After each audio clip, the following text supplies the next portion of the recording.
네, 안녕하세요. 네, 위원님, 간밤 뉴욕 증시 혼조세로 마감을 했습니다. 4분기 기업들의 실적 발표가 계속해서 이어지고 있어요. 자세하게 시장 분석 부탁드립니다. 네, 시장에서는 지금 UBS가 지난밤에 내놓은 보고서가 인공지능 시장이 2027년까지 15배나 상승을 할 것이다. 이제 2022년 대비해서 그렇다는 얘기인데, 그런 긍정적인 보고서가 있긴 했지만은 이제 대형 기술주들 실적 발표를 앞두고 조금 쉬어가는 그런 모습들을 보이고 있습니다. 장마감 후에 넷플릭스가 실적이 발표가 됐는데 주당 순이익은 조금 떨어지는 모습 보였어요. 하지만 12월 분기에 지금 1,310만 명의 가입자를 추가하면서 시간 외 거래에서 6%까지 상승하는 이런 모습들을 좀 보이고 있는 상황입니다. 다우지수 같은 경우에는 3M이 실적이 굉장히 부진했습니다. 그러면서 10% 이상 하락하면서 다우지수가 조금 하락해서 마감하는 모습 보였고, S&P 500이나 이제 나스닥 같은 경우에는 기술주들이 있기 때문에 마지막에 조금 이렇게 상승 추세 쪽으로 돌리는 이런 모습들을 보였습니다. 본격적으로 실적 발표 시즌이 돌입이 되면서 주가는 성장성의 지속 가능성이 있느냐 없느냐, 2024년도 가이던스를 어떻게 해석하느냐에 따라 가지고 방향성이 모두 엇갈리는 그런 상황이고, 장중에 이제 실적 발표했던 기업들 프록터 앤 gem블이나 유나이티드 항공이나 제너럴 일렉트릭 같은 경우에도 모두 그런 쪽에서 이제 주가가 엇갈리는 모습들을 좀 보였습니다. 지금 이제 시장에서 나오고 있는 얘기들이 계속해서 좀 투자자들의 시선을 돌리려는 얘기들이 나오고 있습니다. UBS에서 이제 인공지능 얘기하면서 나왔던 얘기가 20개 대형 기술주를 제외하면은 S&P 500이 마이너스 상태다. 마이너스 한 1.5% 하락한 상태다. 이렇게 얘기를 하면서 지금 다른 종목들도 굉장히 많이 있다라고 얘기를 하는데, 어제도 말씀드렸지만 어쨌든 대형주들 그리고 길목 지키기 나서시는 분들은 반드시 산업에 있어서 주도주를 중심으로 해가지고 들어가셔야 된다라는 말씀 다시 드리고요. 경제지표 관련해서는 미국의 레드북 지수가 발표가 됐는데 5.2% 증가한 것으로 나왔습니다. 지금 미국의 소비는 굉장히 건전하게 잘 유지가 되고 있다라고 평가를 받고 있고, 그리고 지금 원유 쪽에서는 이제 소폭 하락하는 모습이 있었는데, 그게 미국 같은 경우에는 한 20만 배럴 정도 원유 생산이 중단이 됐었는데 이제 굉장히 추워요. 그래서 한국뿐만 아니라 미국도 지금 굉장히 춥기 때문에 그 추위 때문에 이제 생산을 못하는 상황이 생겼는데, 지난밤에 리비아 쪽에서 이제 최대 유전이 다시 생산을 재개했다라는 소식이 들리면서 주가가 소폭 하락하는 모습 보였습니다. 내일은 이제 테슬라 실적 발표를 앞두고 있어서 대부분의 투자자분들이 굉장히 궁금해하면서 테슬라 실적 발표를 기다리는 그런 상황입니다. 네, 그렇다면 간밤 이슈들 헤드라인들 통해서 확인해 보도록 하겠습니다. 먼저 첫 번째 헤드라인입니다. 중국 관련주들이 투자 확대 소식에 주가가 급등세를 나타냈습니다. 알리바바 그리고 바이두 등 종목들이 급등세 나타냈는데요. 자세히 분석 부탁드립니다.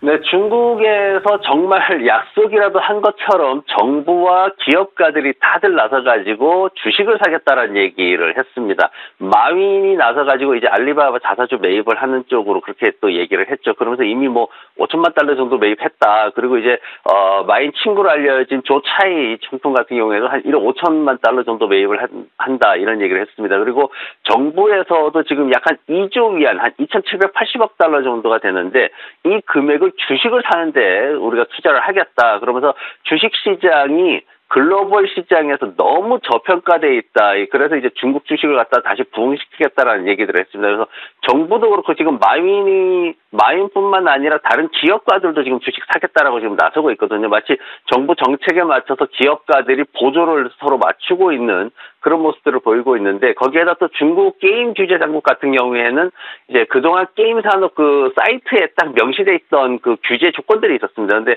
그 부분을 이제 삭제를 시키면서 게임 회사들도 이제 주가가 상승시키는 이런 모습을 보였습니다. 그래서 지난밤에 알리바바를 비롯해가지고 JD.com이라든가 전반적으로 중국 기업들이 한 7%대 내외의 상승을 보였습니다. 네, 이번에는 업종별 흐름 살펴보겠습니다. 방위 산업 쪽 이야기를 좀 더 자세하게 해보려고 하는데요. 로키드 마틴이 국방비 지출 제한에 성장에 대한 우려가 확대가 되고 있다고 합니다. 자세하게 설명 듣고 싶습니다.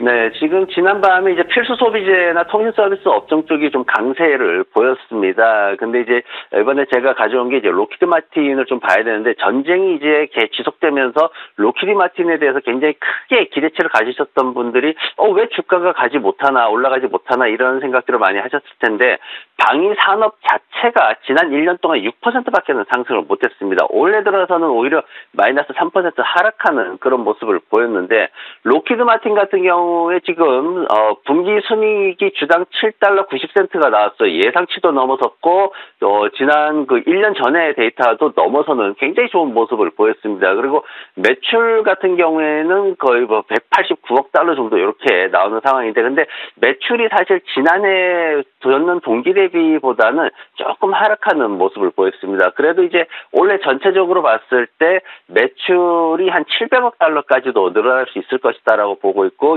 EPS도 전체적으로 26달러 35센트까지 늘어날 수 있을 것이다, 뭐 이렇게 얘기를 하고 있어가지고, 시장에서 어떤 기대치는 그래도 적절하게 크게 이제 오차 없이 맞춰주는 요 정도로는 매출이 진행이 될 것 같은데, 문제는 뭐냐면은 국방 예산이 3% 인상이 됐습니다. 근데 요 정도 수준 가지고는 지금 보면은 미국에서 F-35 항공기 납품하는데 이거를 정부에서 조금 지연시켰거든요. 어떤 자금이 지출되는 데 있어가지고 부담이 있어가지고 지출시켜가지고 이게 2024년도로 넘어왔습니다. 그러다 보니까 정부 자금 집행이 느려지다 보니까 로키드 마틴 입장에서는 오히려 순이익이 기대치보다 줄어들 수 있다, 이렇게 얘기가 되면서 주가는 탄력을 받지 못하는 그런 현상들이 지속되고 있습니다.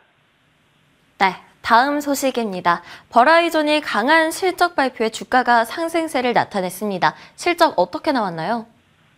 네, 매출 같은 경우에는 0.3% 감소했습니다. 그래도 이제 예상치보다는 이제 크게 올라서는 모습 보였고, EPS는 1센트 올라서는 높게 나타나는 모습 보였습니다. 근데 이제 총 무선 서비스 매출 이쪽 분야를 좀 집중하고 있는데 한 3.2% 증가하는 모습을 보였습니다. 거기에다가 2025년까지 가입자를 갖다가 얼마큼 하겠다라고 이제 한 400에서 500만 명 정도 더 추가하겠다 했는데, 그 목표를 또 예정보다 앞당겨가지고 달성을 했습니다. 그러면서 버라이전이 지난번에 이제 통신사들 관련해가지고 좀 하락하는, 지난해 그 하락하는 그런 이슈들이 있었는데, 그 부분을 모두 되돌려서 다시 반등시켜 놓는 이런 모습을 보였고, 앞으로 2024년도의 전망도 한 3%대 이제 매출 성장이 있을 것이다라고 예상을 하고 있어가지고, 통신주들에 대해서 좀 긍정적인 이슈들이 나오고 있습니다. 다음 헤드라인입니다. 테슬라의 실적 발표를 앞두고 투자자들이 마진율에 집중하고 있다라는 헤드라인인데요. 테슬라 실적 어떻게 나와줄까요? 네, 웹부시 쪽에서 이제 목표가는 350달러를 유지를 하겠다라고 강하게 얘기를 했는데, 그럼에도 불구하고 가격 인하에 대한 마진율은 좀 걱정이 된다라는 얘기를 했습니다. 이제 오늘 밤에 마진에 대해서 이제 결국은 발표가 되는데, 지금 현재 보면은 한 258억 달러 정도 이렇게 매출이 증가할 것이다라고 얘기가 나오고 있거든요. 한 6% 정도 증가할 것이다라는 건데, 다만 문제되는 게 뭐냐면은 EPS가 36% 감소할 것이다라고 전망이 나오고 있습니다. 그래서 테슬라의 주주들이 일반적으로는 이렇게 뭐 안 좋은 소식이 있어도 첫날은 어쨌든 버텨주는 스타일들이 있는데, 과연 오늘 밤에 이제 미국 시장이 열리면 어떻게 될지 그 부분에 대해서 투자자들이 많이 집중하고 있습니다. 네, 지금까지 클로징벨 김태수 위원님과 함께했습니다. 오늘도 좋은 말씀 감사합니다. 네, 고맙습니다.